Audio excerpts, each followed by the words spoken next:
ప్రవచనం అందించవలసిందిగా ప్రార్థిస్తున్నాం. దయచేసి అందరూ నిశ్శబ్దంగా ఉంటారు.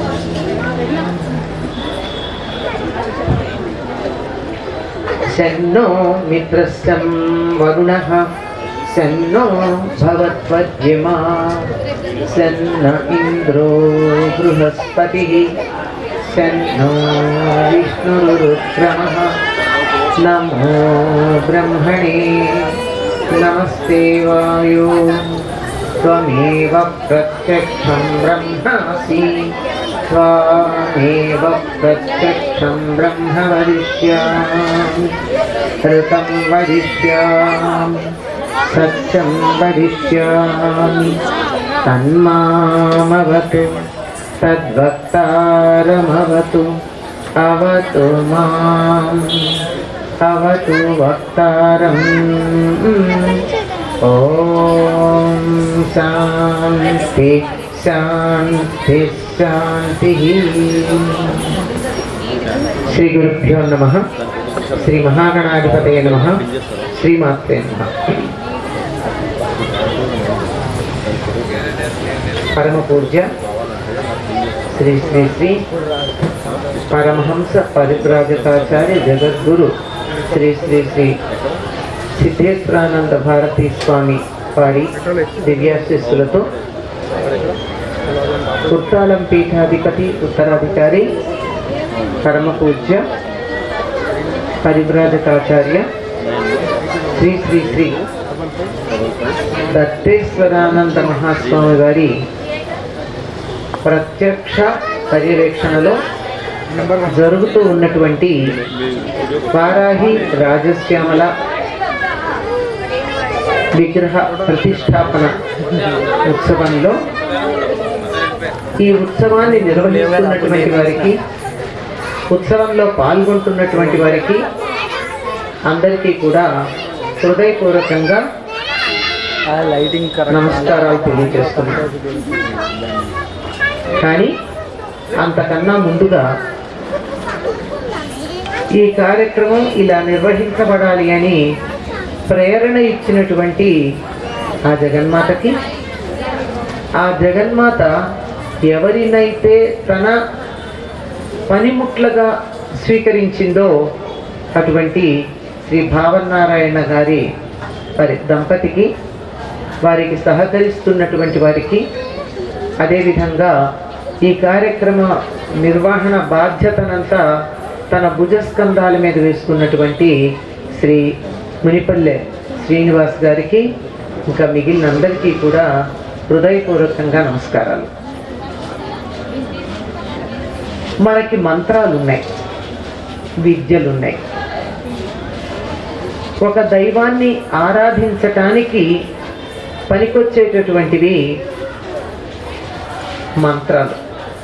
మంత్రాలు ఎట్లాంటివంటే ఈనాటి పిల్లలకు అర్థం కావాలి అనేటటువంటి దృష్టితో చెప్పాలంటే అవన్నీ పాస్వర్డ్, మెయిల్ ఐడి లాంటివి. మనం ఎవరికైతే మెసేజ్ ఇవ్వాలనుకుంటున్నామో, ఎవరికి మెయిల్ పంపాలనుకుంటున్నామో వాళ్ళకి పంపడానికి వాళ్ళ మెయిల్ ఐడి కావాలి కదా. నాకు ఫలానా కోరిక తీరాలి అని నేను ఏ దైవానికి నమస్కారం చేసుకుంటున్నానో ఆ దైవం దగ్గరికి నా మెయిల్ ఐడి, మెయిల్ వెళ్ళాలి. నా అప్లికేషన్ ఫారం అక్కడికి వెళ్ళాలి అంటే నివేదన పత్రం అంటాం కదా, భగవంతుడికి కూడా నివేదన చేసుకుంటాం. ఈ నివేదన చేసేటటువంటిది అక్కడికి వెళ్ళాలి అంటే అపాస్ట్రఫీ పెడతారా, ఎక్స్క్లమేషన్ మార్క్ పెడతారా, మీ ఇష్టం.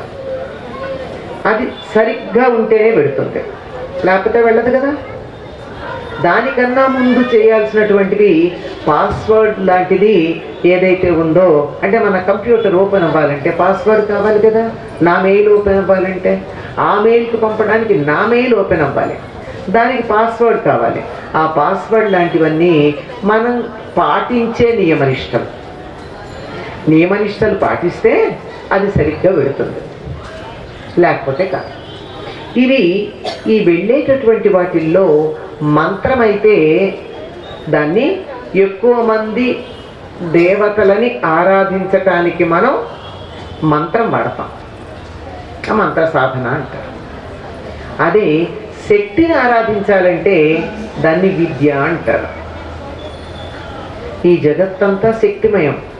యాదేవి సర్వభూతేషు శక్తి రూపేణ సంస్థిత నమస్తస్యై నమస్తస్యై నమస్తస్యై నమో నమః అన్నారు. ఇంకా అనేక రూపాల్లో చెప్పారు. ఒకటి శక్తి అన్నది ఒకటే మనం ఇక్కడ ప్రస్తావించుకుంటున్నాం. అలా శక్తి రూపంగా ఉన్నటువంటి దానికి మూలం ఆది పరాశక్తి. ఆది పరాశక్తి అవసరాన్ని బట్టి రకరకాలైనటువంటి రూపాలు ధరిస్తుంది. ఏ విధంగా అయితే ఇంట్లో అమ్మ పొద్దున పూట వంట మనిషి, వర్ధం చేసేటప్పుడు, చదువు చెప్పేటప్పుడు టీచరు, పడుకోబెట్టేటప్పుడు జోల పాడేటప్పుడు సింగరు, అల్లరి చేస్తే కాళిక కదా. ఒకటే అమ్మ, ఇన్ని రూపాలు. అదేవిధంగా అవసరాన్ని బట్టి ఆ శక్తి కూడా అనేక రూపాల్లో ఆవిర్భవించింది. ఆ శక్తిని ఆరాధించే పద్ధతికి విద్య అని పేరు. అలాంటి విద్యలు మనకి 10 ఉన్నాయి అన్నారు. 10 ఏమిటి? మనకి దిక్కులు ఏమైనా ఉంటే 4 కదా. 10 అంటారేమిటి అంటే దిక్కులు 10. మనం అనుకునేటటువంటి తూర్పు, ఉత్తరం, పడమర, దక్షిణం. నిజానికి దక్షిణం చెప్పాలనుకోండి వరుసలో.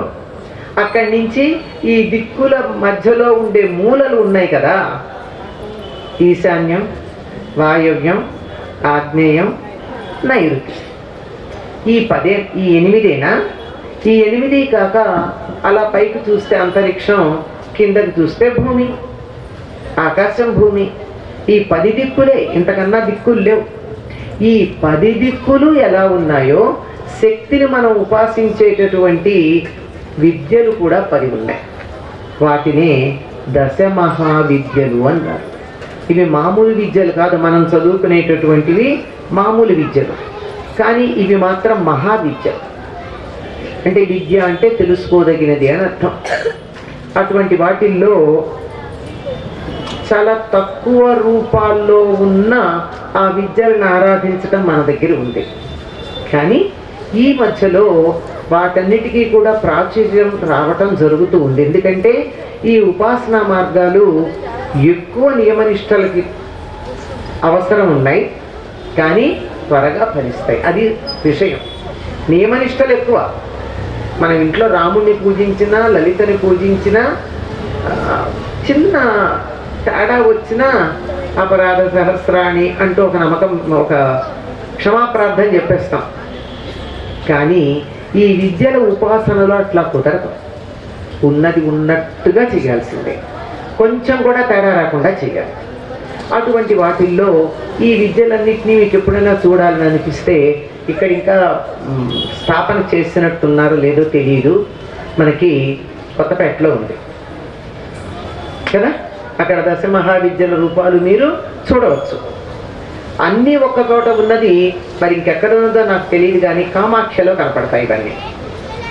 అక్కడే ఈ దశ మహావిద్యల రూపాలు, వాటికి ప్రత్యేకమైనటువంటి చిన్న చిన్న ఆలయాలు, ఇవన్నీ కూడా మనకు కనపడుతూ ఉంటాయి. దాంట్లో ప్రధానమైనటువంటిది మనం ఆ 10 గురించి ప్రధానమని కాదు, ఒక క్రమంగా చెప్పుకోవటం. ఎందుకంటే మొట్టమొదట ఉద్భవించింది అనేటటువంటి లెక్కలో కాళిక, తార. ఈ తారనే వజ్రతార మొదలైనటువంటి పేర్లతో జైనులు కూడా ఆరాధిస్తారు. తార, త్రిపుర సుందరి, త్రిపుర భైరవి, మాతంగి, ఈవిడ్ని శ్యామల అనే పేరుతో కూడా పిలుస్తారు. చిన్నమస్త, ధూమ్రావతి లేక ధూమావతి, బగళాముఖి, భువనేశ్వరి, కమలాత్మిక. ఈ 10 మందిని ఈ 10 పేర్లతో ఉన్నటువంటి రూపాలని దశమహావిద్యలు అన్న పేరుతో పిలుస్తారు. అందులోనూ ఇక్కడ మనకి ఈరోజు వారాహి రాజశ్యామల ప్రతిష్టాపన జరుగుతోంది. రాజశ్యామల ఈ దశమహావిద్యలలో ఉన్న మాతంగి అనేటటువంటి పేరుతో అక్కడ చెప్పబడినటువంటి శ్యామలే ఈ రాజశ్యామల. ఈ రాజశ్యామల సుఖశ్యామల, రాజశ్యామల మొదలైనటువంటి పేర్లతో పిలువబడుతూ ఉంటుంది. మంచి వాక్కు, చదువు ఇత్యాదులు కావాలి అని అనుకున్నప్పుడు సుఖశ్యామల. సుఖశ్యామల భుజం మీద చిలుక ఉంటుంది, అది ఆవిడ గుర్తు. రాజశ్యామల భుజం, ఆవిడ్ని ఆరాధించినట్టయితే అధికారము, పదవి, 10 మంది మీద పెత్తనం చేయడం ఇటువంటివన్నీ లభ్యమవుతాయి. ఈ శ్యామల వల్ల శ్యామలని గనక ఆరాధించినట్టయితే సర్వ జంతు భయంకరి, సర్వజంతు వశంకరి అని ఆవిడికి చెప్తారు. సమస్తమైనటువంటి దేవతలను, సమస్తమైనటువంటి జీవులను తన వశములో ఉంచుకునేటటువంటిది, సమస్తమైనటువంటి జీవులకు భయాన్ని కలిగించేది. ఎటువంటి వారైనా శ్యామల ఆరాధన గనక చేసినట్టయితే అందరూ ఆ శ్యామలను ఆరాధించినటువంటి వారికి దాసోహం అంటారు. దానిని రాజశ్యామల అని చెప్తూ ఉంటారు.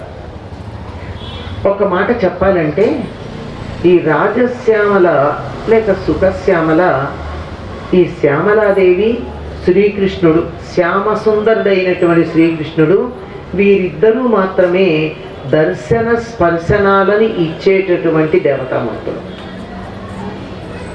మంత్రాన్ని గనక ఉపాసన చేసినట్టయితే, ఉపాసన అంటే అక్కడ కూర్చుని నోటితో 100 సార్లు చదువుతూ, నోటితో చదువుతున్నంతసేపు ఎప్పుడు దర్శనం అవుతుంది, ఇది గనక దర్శనమైనట్టయితే నేను ఎంతమంది మీద పెత్తనం చేయగలను, నాకు ఎంతకాలం అధికారం ఉంటుంది, నేను అధికార స్థానంలో, పదవిలో, కుర్చీలో ఎంతకాలం కూర్చుంటాను అని మనసులో అనుకుంటూ చేస్తే దాన్ని ఉపాసన అన్నారు.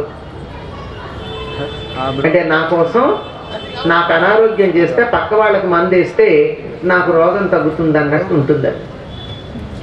నాకు వ్యాధి వస్తే మందు ఎవరు వేసుకోవాలి?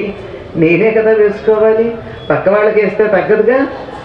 అప్పుడు పిల్లలు అంటూ ఉంటారు, ఇంజక్షన్ ఇస్తూ ఉంటే అమ్మకి నాన్నకి అంటూ ఉంటారే, అట్లా ఇంకోళ్ళకి ఇస్తే జరిగేది కాదు. ఉపాసన అంటే ఆ తత్వాన్ని నిరంతరం మనస్సులో ధ్యానం చేస్తూ ఉండేటటువంటి స్థితి. ఆ విధంగా గనక చేసినట్టయితే ఆవిడ దర్శనము ఇస్తుంది. వెంటనే పాదాలు స్పృశిస్తే పాదాల స్పర్శ కూడా ఇవ్వగలిగినటువంటి దేవతామూర్తి ఈ శ్యామలాదేవి. ఈవిడెవరు అంటే లలితా పరాభట్టారికాదేవికి మంత్రిని. మంత్రిణ్యంబ సేవిత అని కదా చెప్తాడు, మంత్రిని ఆవిడ. ఇంకొక మాట ఏమిటంటే లలితా పరమేశ్వరికి శ్యామలకి భేదం లేదు అంటారు. ఆవిడ ఒకటే. ఈవిడ మనసు ఎరిగి, ఈవిడ మనస్సులో ఏదన్నా అనుకుంటే ఆవిడ చేసేస్తుంది. మంత్రి అంటే మంత్రము చెప్పునది. మంత్రము అంటే మనం చదువుకునే బీజాక్షరాలతో కూడుకున్న మంత్రం కాదండి, ఆలోచన. మంత్రి అన్న పేరు వాడతాం కదండి. ఒక శాఖకి సంబంధించి పూర్వాపరాలు ఆలోచించి ఏం చేస్తే బాగుంటుందో అని నిర్ణయించి చెప్పేవాళ్ళని కదా మంత్రి అంటాం. అటువంటి మంత్రి, ప్రధానమంత్రి, మిగిలినటువంటి వారందరూ, మిగిలిన మంత్రులందరూ కూడా శ్యామలాదేవి యొక్క నేతృత్వంలో వ్యవహరిస్తూ ఉంటారు. అటువంటి శ్యామలాదేవి మాతంగి, మతంగ జాతికి చెందినటువంటిదిగా చెప్తారు. చాలామంది అంటూ ఉంటారు అమ్మవారు మా జాతేనండి అంటే. గిరిజన. నిజానికి పార్వతీదేవి ఎవరండి? పర్వతరాజపుత్రి. పర్వతరాజు అంటే గిరి, పర్వతం. గిరిజనులే వాళ్ళంతా. ఈ రోజుల్లో తేడాలు ఉన్నాయి కానీ ఆ రోజుల్లో దేవతలకు కానీ ఆ రోజుల్లో మానవులకు కానీ ఈ ప్రాంతం వాళ్ళు ఆ ప్రాంతం వాళ్ళు, కొండ మీద ఉండేవాళ్ళు, కొండ జాతి వాళ్ళు, అడవిలో ఉండేవాళ్ళు, నగరాల్లో ఉండేవాళ్ళు, గ్రామాల్లో ఉండేవాళ్ళు అన్న తేడా లేదు, అందరూ ఒకటే. ఈ తేడాలు చూపించుకోవడం, కొట్టుకోవడం ఇప్పుడు వచ్చింది. అందుకే మన సంస్కృతి ఇలా ఉంది. చాలా సుసంపన్నమైనటువంటి సంస్కృతి ఇలాంటి చిన్న చిన్న చిల్లర వ్యవహారాలతో అటు ఇటు అవ్వడం మనం గమనిస్తూనే ఉన్నాం. కనుక ఆ మతంగ మహర్షి యొక్క ఆ జాతికి చెందినటువంటిది మాతంగి. అటువంటి ఈవిడ లలిత పరమేశ్వరికి మంత్రిని. ఇంకా రెండవ రూపం ఏదైతే ఉందో ఇక్కడ మనం ఇవాళ ఆరాధన చేసుకుంటూ ఉన్నది వారాహి. వారాహి అంటే విశుక్ర ప్రాణహరణ వారాహి నందిత అని కదా చెప్తుంది. అమ్మవారి యొక్క నామాల్లో మనకు కనపడుతుంది. విశుక్రుడు అనబడేటటువంటి వాడిని సంహరించినటువంటి వారాహిని చూసి అమ్మవారు చాలా సంతోషించింది. ఎవరు ఈవిడ వారాహి? దండనాథ పురస్కృత. దండనాథ ఈవిడ. దండనాథ అంటే సేనా నాయకురాలు. అమ్మవారి సైన్యం కానీ మంత్రులు కానీ అందరూ కూడా స్త్రీలే. మరి ఈ దేశంలో స్త్రీలకు ఎంతటి ఉన్నత స్థానం ఉందో, ఎంతటి స్వేచ్ఛ ఉందో, ఎన్ని రంగాలలో స్త్రీలు ఉన్నారో ఆలోచించండి.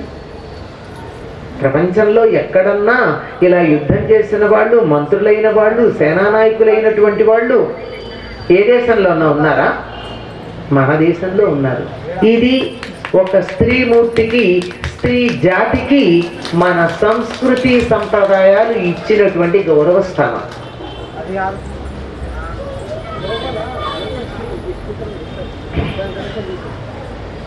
విశుక్ర ప్రాణహరణ వారాహి వీర్యనందిత మంత్రిణ్యంబా విరచిత విషంగ వధతోషిత. 2 నామాలు మనకి లలితా రహస్యనామ సహస్రంలో కనపడుతూ ఉంటాయి. ఇక్కడ మంత్రిని అన్నది శ్యామల. ఆవిడ గురించి చెప్పుకున్నాం. ఆవిడ వెళ్ళి యుద్ధం చేసిందా అంటే చేసింది, చేయవలసిన అవసరం కూడా లేదు. ఆవిడ మంత్రాంగం నరుపుతుంది, ఆలోచన చేస్తుంది. వ్యూహకర్త అనే పదం వాడుతున్నాం ఈ మధ్య మనం రాజకీయాల్లో. వ్యూహాన్ని రచించి పంపిస్తుంది. అటువంటిది శ్యామల.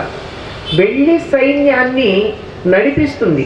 ఆ వ్యూహానికి అనుగుణంగా, లేదంటే అప్పటికప్పుడు తనకు కావాల్సినటువంటి పద్ధతిలో వ్యూహాన్ని రచించి ముందుకు తీసుకువెళ్ళేటటువంటిది, సైన్యాన్ని నడిపించేటటువంటి దండనాథ. ఈ దండనాథ అంటే దండము అంటే కర్ర, దండనాథ అంటే కర్రకు అధిపతి. మనం ఏమంటామండి, పెత్తనం చేయడానికి ఏం కావాలి? చేతిలో కర్ర కావాలి. పిల్లల్ని అదుపులో పెట్టాలన్నా, ఒక మంచి బ్యాండ్ వాయిస్తూ ఉంటే వాళ్ళని ఏ విధంగా ఏ లయలో నడపాలో చెప్పడన్నా బ్యాటన్ అంటారు దాన్ని. ఆ కర్ర పుచ్చుకుంటాం. అదే జనాలను అదుపు చేయాలంటే బ్యాటన్ కాస్త లాఠీ అవుతుంది. అంతే కదా, పోలీసుల చేతిలో ఉంటుంది. దేనికైనా సరే ఆఖరికి మీరు గమనించినట్టయితే సైన్యం విన్యాసం చేసేటప్పుడు కూడా అందరికన్నా ముందుండేటటువంటి వాళ్ళ చేతిలో ఒక కర్ర ఉంటుంది, అలంకారప్రాయంగా ఉంటుంది.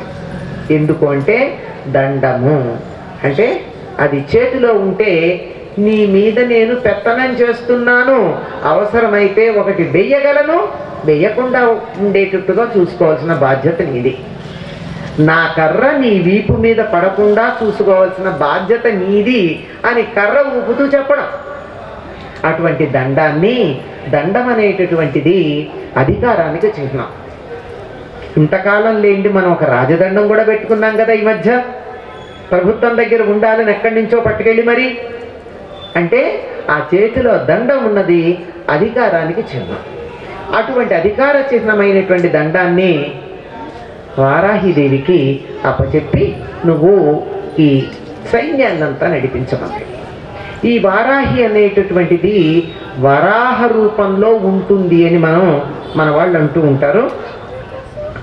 ఈ వారాహికి భర్త ఉన్మత్త భైరవుడు. అష్టభైరవులు ఉన్నారు కదా, ఆ అష్టభైరవుల్లో అనేక మంది ఉన్నారు. వాళ్ళు వాళ్ళల్లో ఉన్మత్త భైరవుడు ఈ వారాహీదేవికి భర్తగా చెప్పబడుతూ ఉంటాడు. ఈవిడ ఎర్రని రంగులో ఉంటుంది. అన్ని చోట్ల కాదండోయ్, శ్వేతవారాహి కూడా ఉంది. మీరు రాయల చెరువుకు వెళ్ళినట్టయితే శ్వేతవారాహి కనపడుతుంది అనుకుంటాను. అక్కడ 12 రకాల వారాహి స్వరూపాలు ఉన్నాయి. అందులో ఈ మామూలుగా చెప్పబడేటటువంటి వారాహికి ఉండేటటువంటిది ఎరుపు వర్ణం. ఈవిడ గేదెని వాహనంగా మహిషి, మహిషం కాదు. మహిషి అంటే గేదె, మహిషం అంటే దున్న. మహిషిని తన వాహనంగా చేసుకుంటుంది. 4 చేతుల్లో, కుడి చేతుల్లో పై భాగంలో ఖడ్గం ఉంటుంది, ఎడమవైపు డాలుంటుంది, ఒక చేతితో అభయముద్ర ధరిస్తుంది, మరొక చేతిలో అంకుశం, మరొక చేతిలో ములుగర్ర. ములుగర్ర అంటే అన్ని ముళ్ళు ఉన్నటువంటి కర్ర. ఇది ఉంటాయి. ఇలా 4 చేతులతో ఉండేటటువంటి వారాహి మనకు తరచుగా కనపడే రూపం.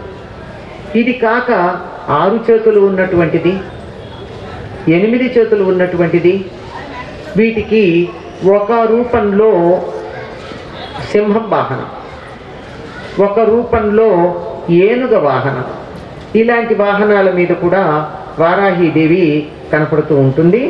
ఈవిడికి ఉన్నటువంటి ఒక పేరు ముఖ్యంగా గుర్తుంచుకోవాల్సింది వార్తాళి. వార్తాళి అంటే, వార్త అంటే వ్యవసాయము మొదలైన వృత్తులకు సంబంధించిన సమాచారం వార్త. ఇప్పుడు ఏదో న్యూస్ అన్నదానికి మనం వార్త అని అర్థం చెప్పుకుంటున్నాం, కానీ వార్త అంటే వృత్తి విద్యలు, వ్యవసాయము మొదలైనటువంటి వాటికి సంబంధించిన విశేషం వార్త. వార్తాళి, ఈ వార్తాళి వ్యవసాయానికి సంబంధించినటువంటి దేవతగా కూడా ఆరాధిస్తారు. ఈవిడ్ని ఆరాధించినట్టయితే తప్పనిసరిగా చక్కనైనటువంటి పంటలు పండుతాయి. అందుకే ఆవిడ ఈ వారాహి నవరాత్రులు కూడా మనకి వర్ష ఋతువులోనే వస్తూ ఉంటాయి, ఆషాఢ మాసంలో. ఎందుకంటే పంటలకి మొదలయ్యేటటువంటి కాలం. ఆవిడని ఆరాధించినట్టయితే పంటలు బాగా పండుతాయి, ఎటువంటి తెగుళ్ళు రావు, పుష్కలంగా పండుతాయి. అంతా పండాక సరిగ్గా కోతకొచ్చిన సమయంలో ఉప్పెనలు, వానలు వచ్చి మొత్తం కొట్టుకుపోయిన సందర్భాలు చాలా కనపడతాయి మనకి. అవేమీ రాకుండా పంట ఇంటికి చేర్చేటటువంటి బాధ్యత తీసుకుంటుంది కనుక ఈవిడిని వార్తాళి అన్నారు. ఈవిడిని ధ్యానం చేసినటువంటి చోట ఏమాత్రం పంట పొలాలలో ఇబ్బందులుండవు. వ్యవసాయదారులు క్షేమంగా తమ పంటల్ని పూర్తి చేసుకుని, తమ వ్యవసాయాన్ని పూర్తి చేసుకుని పంటల్ని ఇంటికి దండిగా తెచ్చుకోవడానికి వీలవుతూ ఉంటుంది. ఈవిడికి కోలముఖం అన్నారు. కోలముఖం అంటే కోలగా ఉంది, గుండ్రంగా లేదని కాదర్థం. కోలము అన్నదానికి వరాహము అని అర్థం.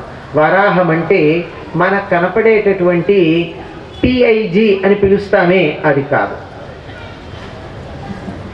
మనకి ఎక్కడ పడితే అక్కడ కనపడుతూ ఉంటుంది కదండి, అది కాదు. ఇది శ్వేత వరాహం, తెల్లగా ఉండేటటువంటిది. ఇది ఒక రకంగా చెప్పాలంటే మామూలుగా అర్థం కావడానికి నిజంగా అది కూడా కాదు, మనకు అంతవరకే తెలుస్తుంది కనుక దాని గురించి చెప్పాలంటే బోర్ అంటారు ఆంగ్లంలో, BOAR, అడవి పంది. ఇది చాలా శక్తివంతమైంది. దేన్నైనా వేటాడచ్చు, కానీ అడవి పందిని వేటాడడం చాలా కష్టం. అందుకే ఒక మాట ఉంది, పందిని కొట్టి పోటుగాడు అనిపించుకున్నాడు అని ఒక మాట. ఎందుకంటే దాని చర్మం కింద ఉండే మాంసం ఎంత గొప్పగా కఠినంగా ఉంటుందని, ఏ మందంగా ఉంటుందంటే ఏ బాణం వెళ్ళదు, బల్లెం కూడా వెళ్ళదు, అయినా దానికి బాధలేదు అటువంటిది. కానీ మనకి పురాణాల్లో చెప్పినటువంటిది మాత్రం ఒక్క కొమ్ము ఉన్నటువంటి ఖడ్గమృగం ఏదైతే ఉందో దానికి వరాహం అని పేరు. దానికి కూడా ముఖం ఇలా ముట్టె ముందుకొచ్చి వరాహంలాగానే ఉంటుంది. అటువంటి రూపంలో ఉన్నటువంటి ముఖం కలిగినటువంటిది. ఈవిడ కన్నులు కలువల్లాగా అందంగా కలువల్లాగా ఎర్రబడి అందంగా కొసతేలి చాలా మనోహరంగా ఉంటాయిట. ఆవిడ చాలా చక్కగా నవ్వుతూ కూడా కనపడుతుందట. ఆవిడ నవ్వెవడికి తెలియాలంటే ఆదివరాహ స్వామికి తెలియాలి, అంతే కదా. ఆయనకి బాగా తెలుస్తుంది, లేదంటే ఉన్మత్త భైరవుడికి తెలియాలి. చాలా అందంగా ఉంటుంది. మనం దాన్ని గమనించగలిగితే కన్నుల్లో కనపడుతుందండి. మన నవ్వు పెదవుల్లో ఉంటుంది, అసలైన నవ్వు కన్నుల్లో ఉంటుంది, అక్కడ కనపడుతూ ఉంటుంది. ఈవిడి గురించి చెప్తూ వరదాం అన్నారు. అంటే కృష్ణవర్ణాంతు వారాహిం మహిషస్థాం మహోదరీం వరదాం దండినీం ఖడ్గాం బిభ్రతిం దక్షిణే కరే కేటపాత అభయాన్ అక్షే సూకర్య భూకరాస్యహం భజామ్యహం నమోస్తు దేవీ వారాహి జయైకార స్వరూపిణి జపిత్వా భూమి రూపేణ భగవత ప్రియే. భూదేవి యొక్క రూపంగా ఉన్నటువంటి నిన్ను మేము ప్రార్థన చేస్తున్నామన్నారు.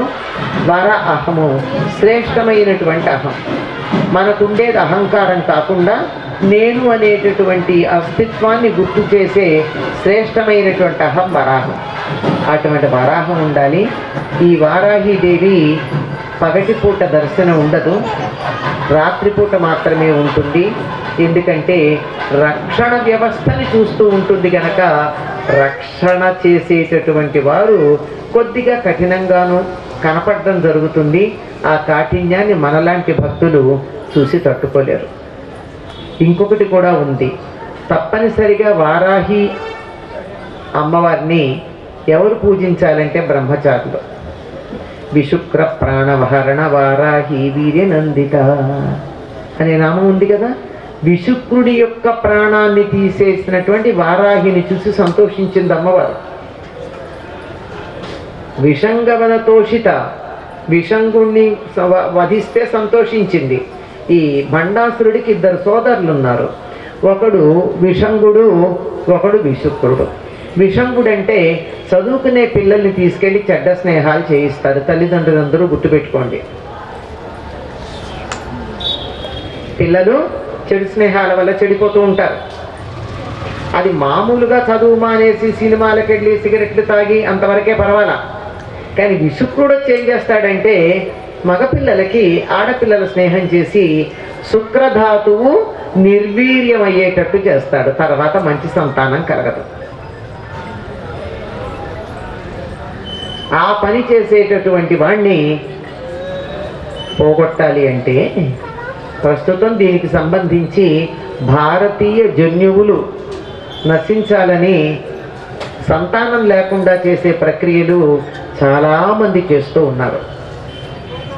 తెలిసి కాదనుకోండి, తెలియక మనం అందరం ఆ కుట్రలో భాగస్వాములమై మనం కూడా దానికి లోబడిపోతున్నాం. వివాహాలు చేసుకోకపోవడం, చేసుకున్న ఆలస్యంగా చేసుకోవడం, ఆలస్యంగా చేసుకున్న మాకు పిల్లలు వద్దనుకోవడం, ఇప్పుడప్పుడే వద్దులే తర్వాత ఎప్పుడో కంటాం అనుకోవడం, ఇలాంటివన్నీ జరిగి మన జన్యువులన్నీ, ఎందుకంటే చాలా తెలివైనటువంటి జన్యువులు అని వీటిని నశింపచేయడానికి విదేశీ ఉన్న దానికి సంబంధించిన వివరం చాలా ఉందనుకోండి. ఆ కుట్రలో భాగంగా చూడండి ఎంతమంది పిల్లలు 30 ఏళ్ళు వస్తే కానీ పెళ్లి చేసుకోవటం లేదంటే చేసుకోకుండా ఉన్నంత మాత్రం బ్రహ్మచారిణులుగా ఉంటున్నారా అంటే ప్రశ్నార్థకం. అంటే శుక్రం పాడైపోతుంది కదా, శుక్రధాతువు నశించిపోతుంది కదా, వృధా అవుతోంది కదా. ఆ విధంగా శుక్రధాతువు వృధా అవ్వకుండా చూసేటటువంటిది ఈవిడ. అందుకని విశుక్ర ప్రాణహరణ, అలా చేసేటటువంటి వారి యొక్క ప్రాణాలు తీసినటువంటిది వారాహి. అందువల్ల ఆవిడికి నమస్కారం చేసుకుని మా పిల్లలందరూ సత్ప్రవర్తన కలిగిన వాళ్ళు, ఏకపత్ని వ్రతులు, పాతివ్రత్యం కలిగినటువంటి వాళ్ళు అయ్యి సత్సంతానాన్ని పొంది తరువాతి మంచి తరాన్ని తయారు చేయాలి అని ప్రార్థించాలంటే ఒక్కసారి వారాహి అమ్మవారికి నమస్కారం చేసుకోవాలి. అంతేకాదండి, ఇంకా ప్రధానమైనటువంటి కుట్రపూరితమైన ఆలోచన మనం కూడా చేయాలి. అంటే వరాహం పేరు చెబితే పారిపోయేవాళ్ళు చాలామంది ఉన్నారు, ఆ పేరే వినరు. అందుకే పూర్వులు మన నాణ్యాలని వరహాలు అనేవారు, దాని మీద వరాహ ముద్ర ఉండేది. అంచేత వరాహాన్ని ద్వేషించేవారు దాన్ని తీసుకోలేదు. అర్థమైందా? కనుక మనం వరాహాన్ని ఆరాధించటం మొదలు పెడితే మన జోలికి రారేమో. వారాహి దేవతను ఆరాధిస్తే మన జోలికి అటువంటి వారు రాకుండా సనాతన ధర్మం పరిరక్షించబడుతుందేమో. ఒక్కసారి ఆలోచిద్దాం, వారాహి దేవతకి నమస్కారం చేద్దాం. ఈవిడి వల్ల జయం కలుగుతుంది అని కూడా చెప్పారు కనుక జయకారిణిగా ఈవిడి గురించి చెప్పడం జరిగింది. నమోస్తు దేవి వారాహి జయైకార స్వరూపిణి. ఓ వారాహి, మాకు జయం కలిగేటటువంటి స్వరూపం కలిగినటువంటి దానివి. జపిత్వా భూమి రూపేణ భగవత ప్రియే. భూరూపంలో ఉన్న నిన్ను మేము జపిస్తూ ఉన్నాం, మాకు శుభాన్ని కలిగించు అని ప్రార్థిస్తాం. కనుక వరాహ ముద్రలు, వరాహ గుర్తులు ఇవన్నీ సంకేతాలు ప్రాచీన రాజులకు ఎందుకు ఉండేవి అన్నది మనం గుర్తు చేసుకుంటే ఇప్పుడు వారాహి యొక్క ఆవశ్యకత ఏముందో మనం అర్థం చేసుకోగలం. కనుక వారాహి దేవికి నమస్కరిస్తూ అటువంటి తెలివితేటలు కలిగి ఉండేటట్టుగా శ్యామలాదేవికి నమస్కరిస్తూ వీరిద్దరూ ఎవరు చెబితే వింటారో ఆ లలితా పరమేశ్వరి పాదాలకు నమస్కారం చేస్తూ సర్వం శ్రీ లలితా పరమేశ్వరి చరణారవిందార్పణమస్తు. స్వస్తి. స్వామివారి ప్రోగ్రాం ఏ ఊరిలో ఉన్నా, ఏ రాష్ట్రంలో ఉన్నా వారు వచ్చి వారి ప్రవచనామృతాన్ని భక్తులకు అందజేస్తారు. వారికి ఉత్తానం పీఠాధీశ్వరులు జగద్గురువులు శ్రీ శ్రీ శ్రీ సిద్ధేశ్వరానంద భారతి మహాస్వామి వారి అనుగ్రహం, ఉత్తరాధికారి పరమహంస పరివరాధికాచార్యులు శ్రీ శ్రీ శ్రీ దత్తేశ్వరానంద భారతి స్వామి వారి అనుగ్రహం, శ్రీ లలిత కామేశ్వరి అనుగ్రహం ఉండాలని మనస్ఫూర్తిగా ప్రార్థిస్తూ వారికి అమ్మవారి శేషవస్త్రం అందించవలసిందిగా మన లలిత కామేశ్వరి ఆలయ దేవాలయ ధర్మకర్త సతీమణి శ్రీమతి మీరాబాయి గారిని అందించవలసిందిగా.